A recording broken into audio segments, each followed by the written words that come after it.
Aloha everyone, I'm Cecilia, your orientation leader for today's session, Academic Advising for First Year Students. Before we get started, I'll be covering some housekeeping items for today's webinar. First, you should be able to hear me clearly. If you can't, please note that in the chat box so we may troubleshoot with you. Some simple fixes include connecting your audio on the Zoom window, turning up your computer volume, or using external headphones. Second, please utilize the Q&A function if you have questions for the presenters or about what was shared. For most sessions, all questions will be saved for the end of the presentation. Additionally, participants in the chat are asked to be respectful of others and stay focused on the topic of the webinar so that those with questions can be easily seen. Finally, after the session, we will be uploading the recording of this webinar to the Visit Days platform in the video section. All recordings will have closed captioning. Now, I would like to welcome and introduce today's presenters, Mrs. Kari Ambrozich and Miss Megan Terawaki. With that, I'll turn the presentation over to Mrs. Ambrozich.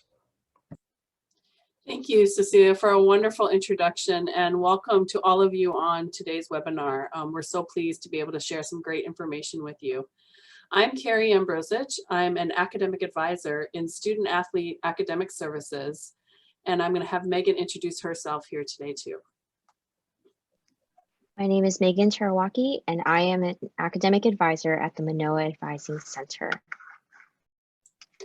Both of us serve on the Council of Academic Advising on campus, and we work with advisors across campus to help support you and support your needs. So we have today's agenda and what we're going to cover in our webinar today. The first thing we're going to talk about is what academic advising is. The second is we're going to let you know who your academic advisors are at Mānoa. And third, we're going to help you understand how to find your academic advisor. Fourth, we're going to try to give you some tips to successfully prepare and to successfully have you prepare and participate in advising sessions. And then finally, we'll answer any questions that you may have about the information that we covered today or things that we may have missed. All right, let's get started.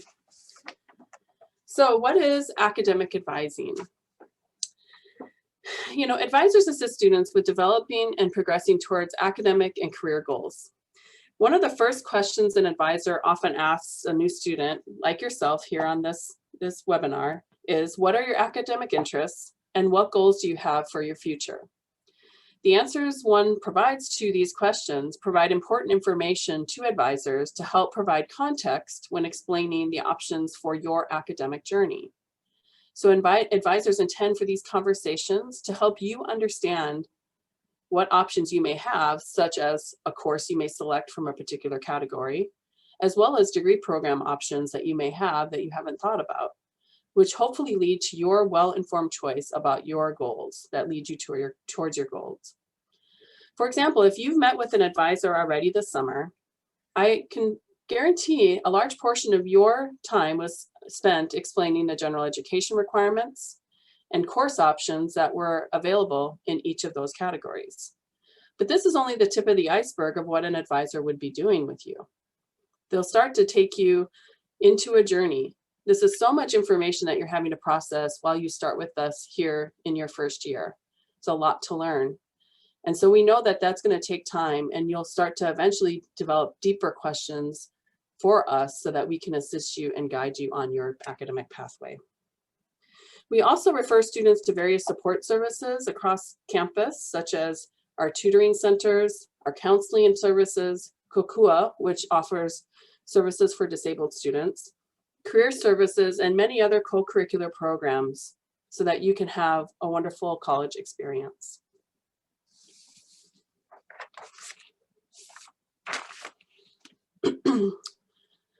So the first part of this journey starts with course requirements.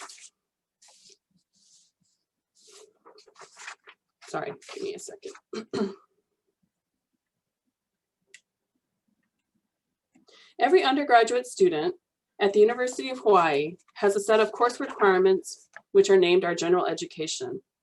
And you must fulfill certain requirements in each category to earn your bachelor's degree. Additionally, each major has a set of course requirements that students must earn to successfully complete a degree program or a major. Additionally, Megan, you can hit. You have courses that are taken as a whole. In all, students will need to successfully complete a little more than 40 courses in order to earn your bachelor's degree. The content taught in each course should engage you with new ideas that challenge you to solve complex problems, apply questioning and reasoning, and teach you to think more critically and creatively. You'll be challenged intellectually and to expand your worldview. Learning happens when you make meaning of the content taught by the faculty and professors. And one of the biggest pieces of advice that I could give to all of you is to encourage you to interact with your professors and teaching assistants to gain a better understanding of the content that is being taught, as well as the whole picture of what you are learning along the way.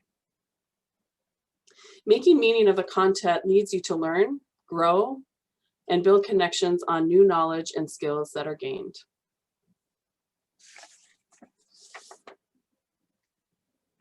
So what I just described to you in the previous slide is our university's curriculum. As you engage with courses and discover new interests, academic advisors provide assistance in helping you find the right major or ensuring you that you're in the right degree program. It is not uncommon for undergraduate students to change their major or not to be sure of what they want to study. In these cases, students will find themselves working with various advisors across campus. For instance, Megan is part of our Mānoa Advising Center, and she works with students who have not decided on a major or maybe have started somewhere and are in a position of making a change and not sure quite what they want to do next. Then there's other degree college university advisors that will be tuned in on what they have to offer in their degree programs. So advisors really assist with your journey as you make choices and decisions that move you along a pathway. Advisors will provide program information about the degree program requirements and explain also how this set of courses tie together to make meaning. So what they do is they help you identify and plan your participation and experiences beyond the classroom. We help you find opportunities and discuss what would be the best fit for you in your personal, academic, and career goals. Such experiences include student organizations, which, by the way, we have over 100 registered independent organizations on this campus. We have undergraduate research opportunities. We have a civic and community engagement office. We have recreational services, and we have internships for students to participate in. All of these pieces or all of these opportunities provide context and let you connect with your peers on this campus and make it for a more wonderful university experience, college experience. Another second piece of advice I would give all of you, excuse me, is to get involved with the campus community. You really provide yourself with an opportunity to learn and to grow from your peers. And anytime you get presented an opportunity that is interesting and perhaps exciting, don't wait, jump in. Excuse me. You don't need to wait for an invitation. Please don't sit on the sidelines. Challenge yourself to put yourself out there and make the most of your undergraduate experience. Lastly, as we help you prepare for life after graduation, connecting with you throughout your academic career is really important. And we want to make sure that we've given you resources along the way so that you are prepared for your life after you've finished your undergraduate degree with us.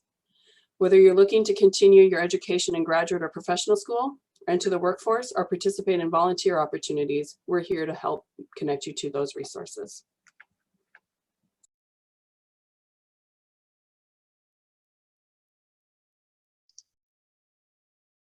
Thank you, Kari. Moving on in our agenda, I will now talk to you about who are your academic advisors on campus. And we have a different structure than what you have probably experienced in high school. Each college and school has its own academic advisor, usually located in a central student academic services. For example, if you belong to the College of Arts, Languages, and Letters, then they have an advising center for their students. Also, You have within the student academic services, these are your professional advising staff that will, they're responsible for your overall advising, as well as serving you throughout your academic career. However, there are certain majors that also have faculty or major advisors, and they advise specifically on your major courses. They assist you with selecting courses within your major, perhaps to match a certain specialty that you are interested in, as well as meeting the department requirements. So some examples of this, again, going back to the College of Arts, Languages, and Letters, let's say you're a history major. The history department has its own advisor that advises students who are history majors. Comparatively, if you are a communication major within the College of Social Sciences, communication is a major that assigns you a faculty advisor to match your interests. And then you also have your overall College of Social Science advisor in the Access department. For those of you that are exploratory, my office, the Mānoa Advising Center, works with you to help select a major that best reflects your interests, abilities, and goals. And lastly, we also have our special populations. So in addition to perhaps your college level advisor and your faculty or major level advisor, if you belong to a certain group, you might have a third advisor. For example, for students who are the first in their families to attend college, we have the TRIO Student Support Services to help this population of students. Also, as Kari introduced herself, she's from the Student Athlete Academic Services, and they work with student athletes to make sure that their classes match up to ensure that they are meeting eligibility in order to play.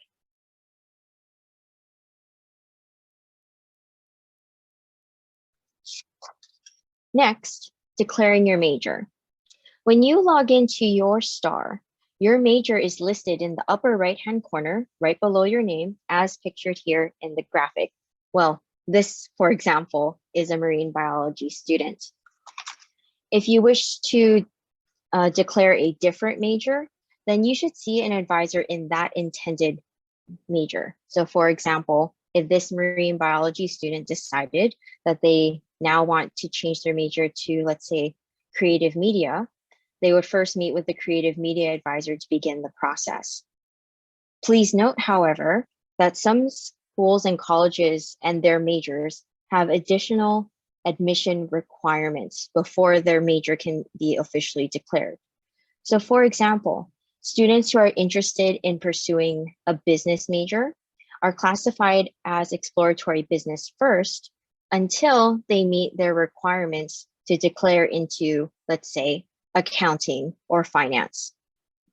Similarly, students may be classified as pre-engineering before they become mechanical engineering majors, and students are classified as pre-nursing until they apply and are accepted into our nursing program.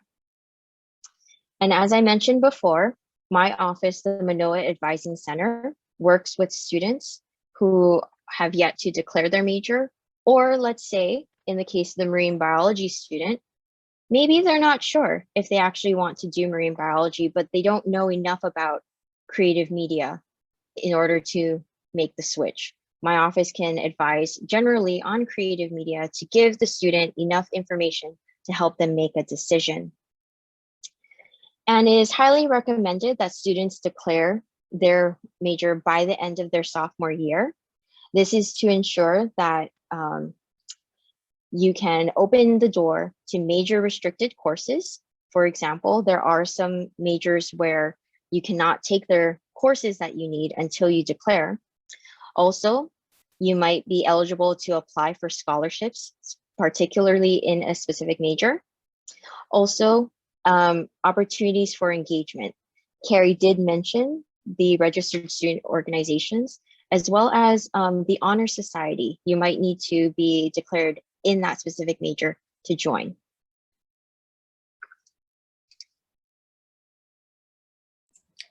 So how do you find your academic advisor? Because Megan just mentioned, There's several layers here of advising that you may receive. In fact, like Megan mentioned, I work with students who sometimes have at least 2 other academic advisors working with them, and sometimes 3. If they're an honor student, if they're in a program that has a faculty advisor and then their college advisor plus me, that can be a little confusing for students in trying to navigate what is expected from, you know, your advising session. But most importantly, all of us want to make sure that you understand your options and the best way that we can guide you to your goals and making sure you realize those things come true. So this is a great resource. We've provided the link here in the middle under advising guide, and you can click your your area of interest on this website to find who your advisor is. Every summer, the Council of Academic Advisors asks advising offices to update their information. And so we hope that most of the changes will be done by the start of the fall semester. So if you find a broken link, please email us so that we can make sure that gets fixed right away.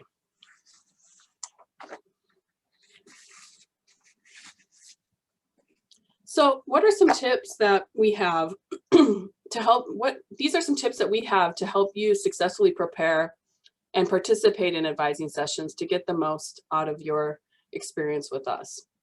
So first, you should be prepared to ask what you like about your classes, and perhaps maybe even what you don't like about your classes. Sometimes eliminating things that you don't really like or find that you thought you had an interest in helps us, you know, provide some better opportunities for you in your future course selection and maybe even some of your major choices.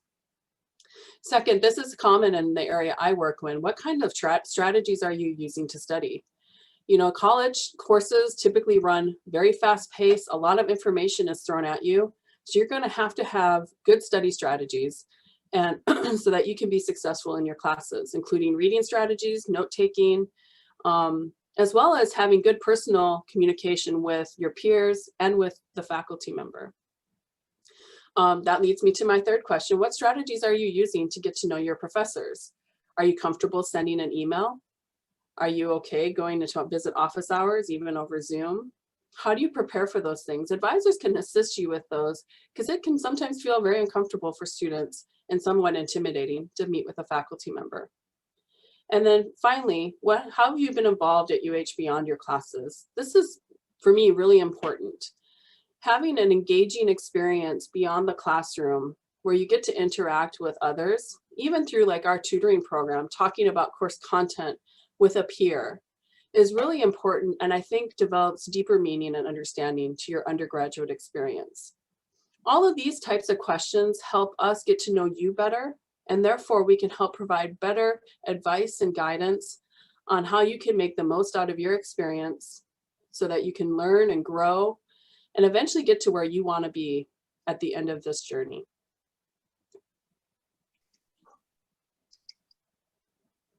As an incoming student, you probably heard about mandatory advising.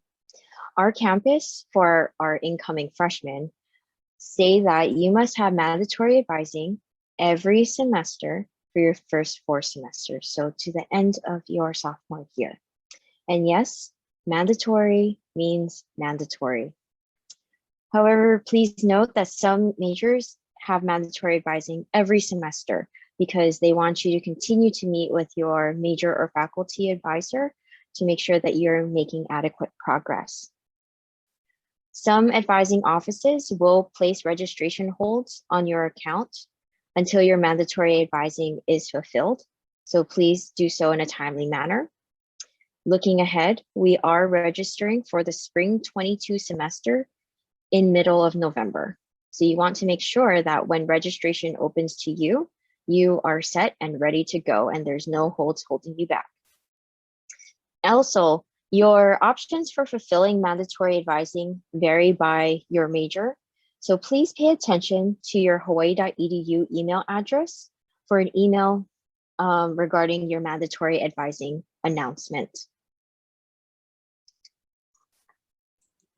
Thanks, Megan. I will say and reiterate, holds are really important for you to pay attention to. It's one of the things advisors will continue to look at with you during advising sessions, but make sure you pay attention to your UH email regularly and check your STAR account for any holds that might be placed.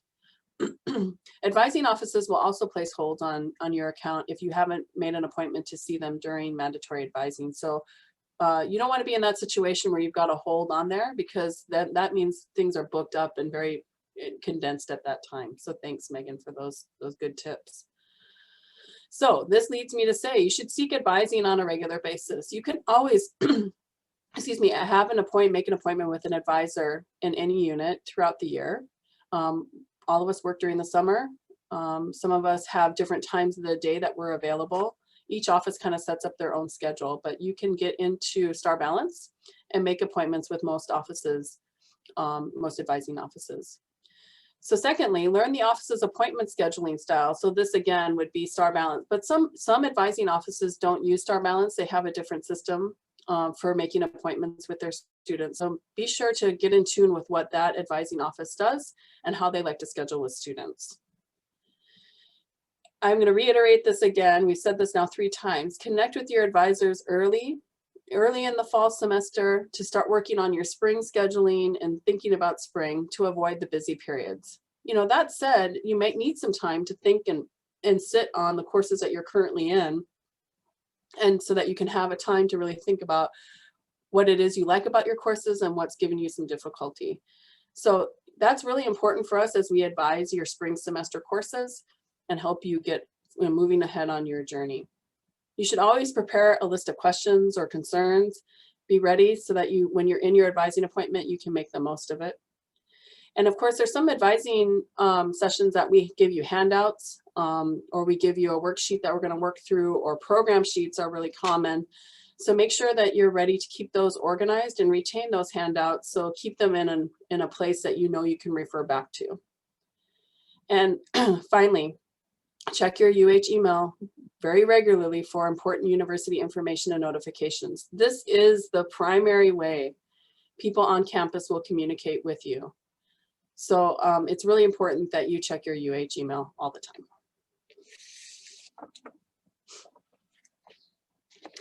Further recommendations include using STAR, our program sheets, which we will list the links to these these resources at the end of our presentation, as well as the catalog. The university catalog provides a wonderful detailed course descriptions for you, and so that you know kind of what the courses are about. But they have a plethora of other information, including policies, you know, for academic progress and other kinds of things.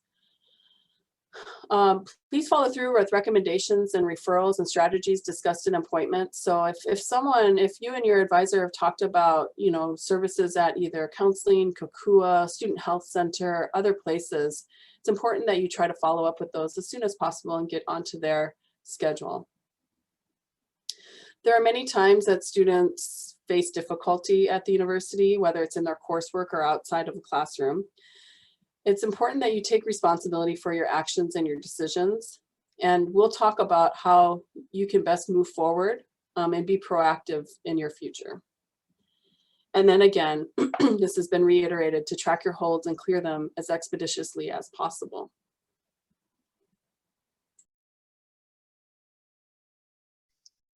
Before we get to questions, we did want to post the 4 links that are probably bookmarked on every single academic advisor's browser. STAR for your degree checks, Balance for scheduling appointments, the program sheets, which every year get updated with the required courses for general education and major specific courses, as well as listing a 4-year plan template, the 120 credits spread out over 4 years. And lastly, the catalog. And if you have not yet connected with your academic advisor this summer and you have some questions, now would be a good time to visit their virtual kiosk. Please check the Visit Days platform. And I believe under the live webinar section, as well as the Today section, there's another category called Open Advising. And this will have the links to our virtual kiosk. So I'm saying virtual kiosk, and what that means is it's another form of what we call drop-in advising. Were we physically in person, you would be able to walk into an advising office, and it's usually a first come, first serve type of process. But being that we are all online through Zoom, we are using the kiosk to meet with students digitally. And now, Cecilia, we can go ahead and start doing some questions and answers. Perfect. And there was a question, I'll just highlight it in the Q&A regarding the pre-nursing advisor.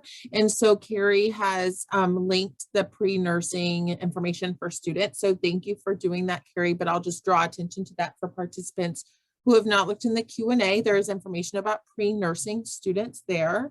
There was also a previous question about first generation college students. Kari added in information for the TRIO program. But we also are having a session later in orientation for what's called first generation college students. So these are students, as the attendee notes, that is the first in their family to attend college. So we're going to have another session later in this orientation about just first generation students. So we also welcome you to join that session. But there's a question in here. It says, if a student wants to change their major, would they have to wait for the following year, or would they be able to do it ASAP, like during the school year? I would like to answer this one, Leslie. So if you are receiving federal financial aid, it is very important that the courses you are taking are going towards the major that you are declared on STAR. So in my example, I had a marine bio student. Therefore, if all their courses should be going towards the marine biology major. However, if this marine biology student was instead registered for psychology courses because they want to change their major to psychology, I would suggest changing majors right away so that they can still receive their full funding for financial aid. There are some majors where you cannot declare smack dab in the middle of the semester. It would be effective for a future semester. In that case, I would recommend that you meet with the advisor of your intended major just to clarify when would be the best time to switch. On the program sheets, it's also important to note that some majors have posted deadlines in order to declare. So for example, you might need to fill out your major declaration form by October 1st in order to be declared for spring of 22. So if you're looking ahead, I'm a planner, it's time to start planning and meet with that future advisor. The next question is about in-person advising. So during the fall 2021 semester, will it be in-person advising, or will it be available mostly through Zoom? Megan, do you have any insight on that? I know that every office is going to likely be different, but Megan, can you give a little insight on that if possible? Or Kari, sorry. I'm going to reiterate what you said, Leslie, in that every office is different. We received an email on Friday afternoon from President Lasner, so we are still looking at planning regarding that. I would say the best way to plan ahead would be to email your advising office to ask them what they plan to do. Yes, they may have information on their website, but also keep in mind that the website might be in the process of being updated. I know that different advising offices are considering different options of advising delivery at this moment, but I cannot confirm whether or not they have made a commitment just yet. Great, thank you. I was going to add, sorry go if ahead, I can. Kari. Yeah, I was just going to add that I think there is a commitment to try to have some, I think most units we're going to try to have at least one person in an office be available for students who have questions. Whether you'll see a specific advisor, have an option to see a specific advisor in person on a specific day, that I think is the thing that's really up in the air. But there should be some in-person presence on campus throughout this year. I'm finding that most students still want to participate in advising sessions over Zoom. I think primarily because of the safety and health issues that we're still kind of experiencing, in our community. But we're hoping to make it an experience. I know in our unit, where we can service all students in ways that they would like. So that's a good question you're asking, and Megan's right that we're still kind of sorting through what campus is going to look like in the fall. But hopefully with a little more interaction, personal interaction. Thank you, Kari. Okay, so another individual has asked about if we have an academic advisor specific for our major, is it best to contact them through email or set up an appointment that way? And I will first say that today and Wednesday, we have open advising sessions. And so if you are a new student or transfer student and you want to speak with your advisor this week and you have some questions that you need, please jump into those open advising sessions, because advisors are signed up for those times. They're willing and able and excited to talk with you. And so please take advantage of those periods of times. Again, it's this morning from 8 a.m. to noon Hawaii Standard Time, and Wednesday from 8 a.m. to noon Hawaii Standard Time. So all of that information is in visit days, but if we could have our presenters kind of discuss, if any general information, if there is, about appointments and email. I'll take a stab and then Megan can follow in. I would say most advising units have an appointment system set up on their website that you can then link into to try to get onto their schedule. But today's a good example of you stopping into a kiosk, an open kiosk, where it's first come, first serve, and advisors will take students in that way too. So sometimes advising offices will provide things like an open kiosk where you can just drop in for a simple question, and maybe you don't need a full 15 or 30-minute advising session. So depending on what kinds of questions you may have, that may dictate some of what you're looking for. Now, if you have a personal email from an advisor that you worked with already, you certainly could email them back and ask how it's best to get an appointment with them. And I would expect they would write you back and let you know how to do that. I'll jump in here. I think the best course forward would be to examine the major department's website, and usually they'll have information about advising. We have developed Star Balance as a way of scheduling appointments online. And I do know, however, that there are some major advisors or academic units that may not be on Balance at this time. They haven't switched over yet from what we were using previously. However, if you do check the website, their department website, you can figure out from there if there is a link to schedule, or if it says please email to schedule. When you do email, please use your @hawaii.edu email address and list your available times. That will cut down on the back and forth with the advisor. There's a great question in here. An attendee is asking that how many units are required per semester for registration?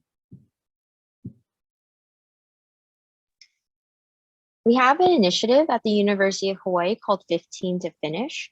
On average, we recommend that students take 15 credits every semester to ensure a timely graduation.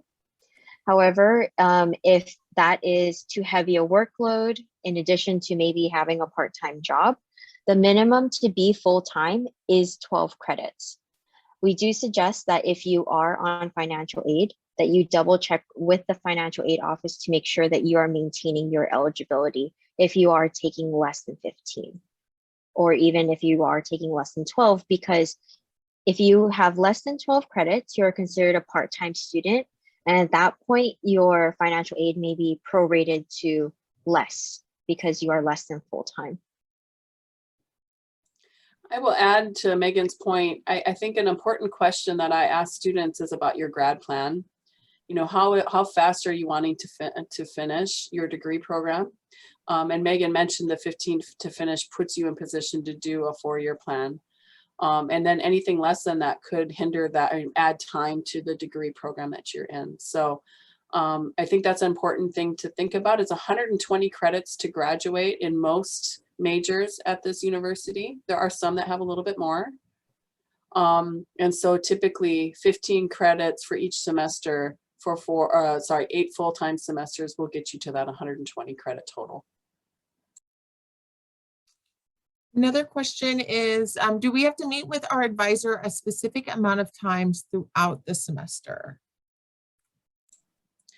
Typically, and Megan, I know you're going to chime in here too, but typically you're going to meet with your advisor at least one time through the semester.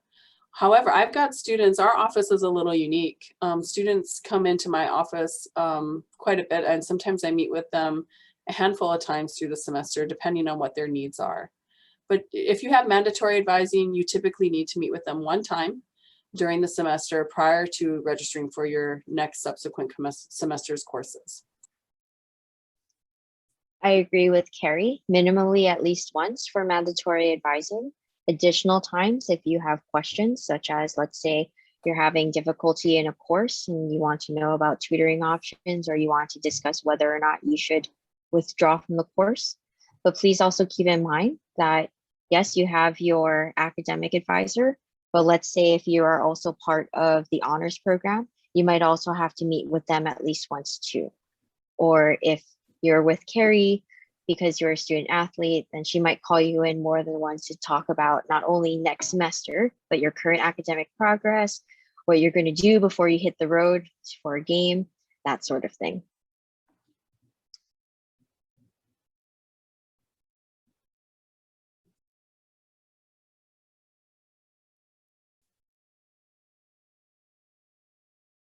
These are some great questions. Are there further questions for us? I don't see any more in the chat quite yet.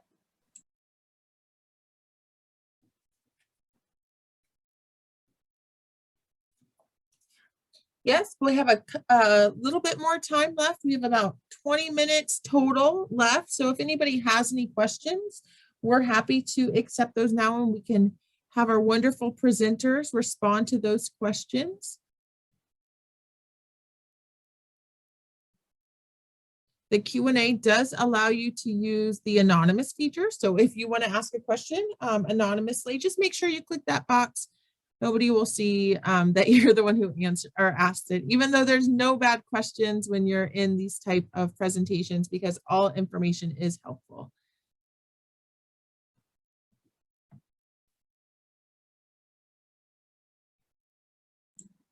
One thing I want to mention while we're waiting for some questions to come through is our third bullet point here, the program sheets, is one of my favorite websites for the University of Hawaii at Mānoa when I'm working with students who are especially first year student coming to the university. This is a one-stop shop for understanding all your options for undergraduate degree programs. There's links in here for not only the departments that you can visit and learn more about each degree program, but there's also links to give you a 4-year plan. It has a lot of acronyms in there that you may not quite understand, but that's where we come in to try to help explain that to you, as well as what we call program sheets that lays out exactly what you need to do to earn your bachelor's degree. Of course, those 4-year plans are just sample plans, and they can be adjusted. And that's where, again, working with an advisor is really important to see what kind of options you may have to move courses from maybe a fall to a spring, or spring to summer, or et cetera, those kinds of things for you. But they're really a great opportunity for you to see all the options that you have as an undergraduate student here at the university. Do one more call for questions. So if anybody has any questions, please put them into, oh, we got one into the Q&A box, and we will check those for you. So a question came in: does the academic advising department also help us with our academic minor as well? And what is the process for that?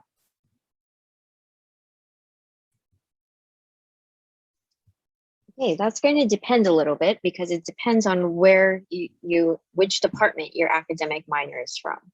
So for example, if it's still within the same college, let's say you are a psychology major and you want to minor in sociology, then your college level advisor should be able to help you with that, at least the general courses.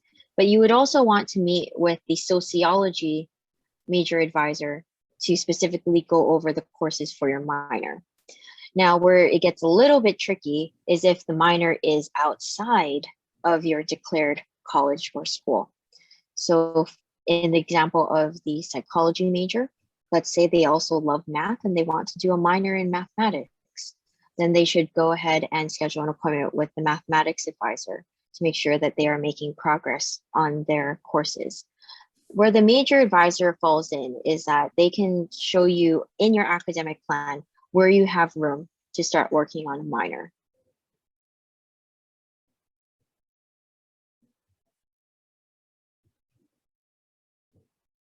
All right, a new question came in regarding the modality of the meeting. So just reiterating, so it will depend likely on the advising unit about how that meeting is held, whether it is in Zoom, face-to-face, or phone. So do just inquire with the advising area. Megan, is that, would you say that would be correct? Is to Yes, inquire with the advising office directly about which options that they have. Usually when you log in through Star Balance to schedule an appointment, when you click on an available time, it will tell you which types of delivery is available for the advising appointment.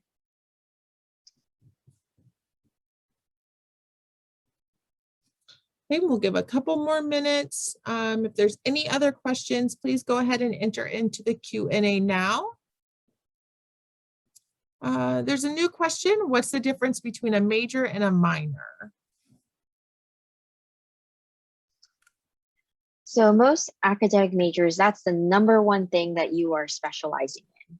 It consists of approximately 30 or more credits. So 1/4 of your overall degree. A minor is like a secondary interest area. So you're still interested in it, but maybe not enough to declare it as a major. And most minors are about 15 credits. So they're about half the amount of number of required credits to a major. So for example, I would say a majority of the majors on this campus do have a minor available. However, not every major has a minor. So for example, communication is a major only. They do not have a minor.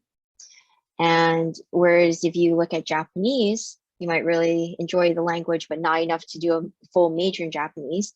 Japanese also has a minor available too. One other thing I will add to what Megan just said is it's important when you're thinking about a minor to really explore what prerequisites you might need to complete and whether you have room in your degree pathway to do those in addition to what's required for the minor or certificate as well. So I just think that's important. A good example of that is a minor in business. A minor in business has a number of prerequisites to be able to get in position to declare that minor. So you're looking at, in addition to 5 courses to earn the minor, you have perhaps another set of 3 or 4, maybe 5 courses along the way to get in position to earn that minor in business.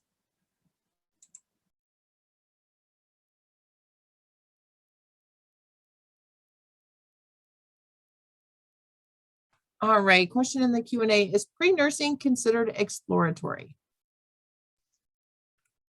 No, pre-nursing implies that you are intending to go into nursing eventually. Exploratory means more that you're uncertain about which major you're planning to pursue.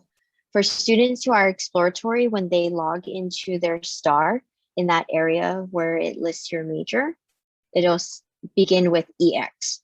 We have different pathways for exploratory, like arts and humanities, social sciences, business, as well as STEM, and there's a few others, but all of them begin with EX in the major code.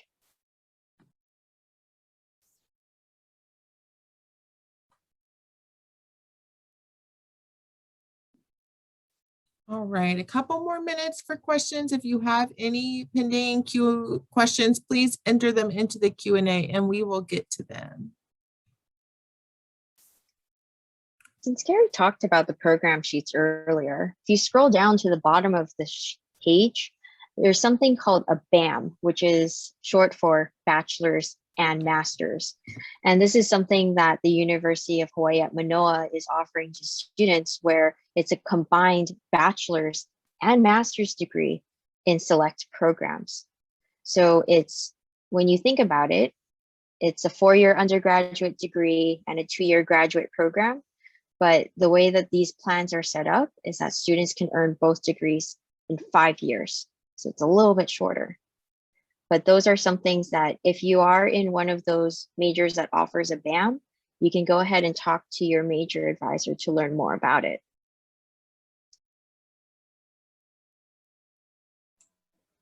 Megan, I like that you pointed that out because they're really exciting, I think, for a lot of undergraduate students. And the piece of advice I would give you is to make sure you're thinking about these pathways early, because they do require that you get through a set of course requirements by a certain time. So often students ask kind of heading into year 4 because they're thinking about what's next, but sometimes that can be a little too late to start planning something like this. So I mean, this could be the perfect opportunity right now, starting out before you get into your first semester, to look at all your options in those degree program pathways as well. You don't have to make a decision today, but you can start at least knowing what your options might be as you explore and head into your first year at college.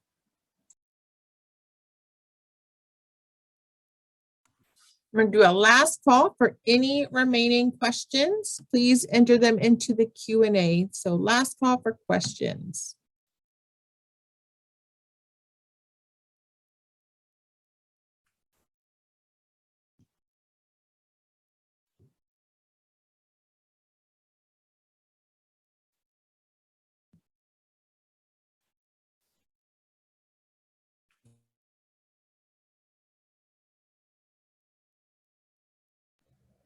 Since there is no further questions, I'll go ahead and close out today's session. Thank you for joining us today for this presentation. We hope you gained some useful information from Mrs. Ambrozich and Ms. Terawaki, sorry.